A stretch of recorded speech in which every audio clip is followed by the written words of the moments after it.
Hello everyone, তো চলো আজ একটু করব খাসির মাংস। তো আজ করব উনুনে, তো তোমাদের সাথে সেটাই দেখো শেয়ার করব। তো প্রথমে মাংসটা আমি ভালো করে বেছে ধুয়ে সব কিছু মশলা, হলুদ, লবণ, তেল সব কিছু দিয়ে ম্যারিনেট করে রাখছি। এরপর দেখো আলুও কেটে রেখেছি, ওগুলো ভেজে নিচ্ছি। তো দেখো আমি কিন্তু উনুনের কাছে চলে এসেছি। এরপর দেখো আলুগুলো কিন্তু ভাজা হয়ে গেছে। তারপর একটু জিরে, শুকনো লঙ্কা ফোড়নে দিয়ে আমি মাংসগুলো অ্যাড করলাম। কিছুক্ষণ ধরে আমি কষিয়ে নেব। তো দেখো আমি কিন্তু ভালো করে নেড়ে চেড়ে কষাচ্ছি।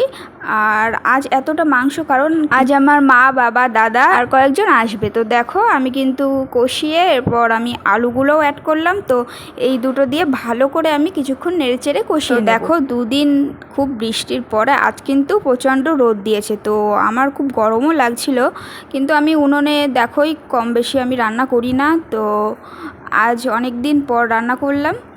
তো অনেকটা যেহেতু ওই জন্যে, তো গ্যাসে করলে কি হয় অতটাও জাল পায় না, ঠিক ভালো হয় না। তো দেখো আমার কিন্তু কথা বলতে বলতে কষানো হয়ে গেছে।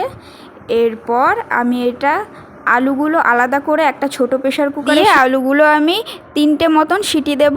আর মাংসগুলো দেখো বড় একটা প্রেশার কুকারে দিয়ে আমি এটা উনুনে প্রায় 5টা থেকে 6টা আমি সিটি নিয়েছিলাম।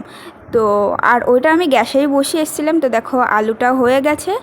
এরপর মাংসগুলোও কিন্তু হয়ে গেছিলো।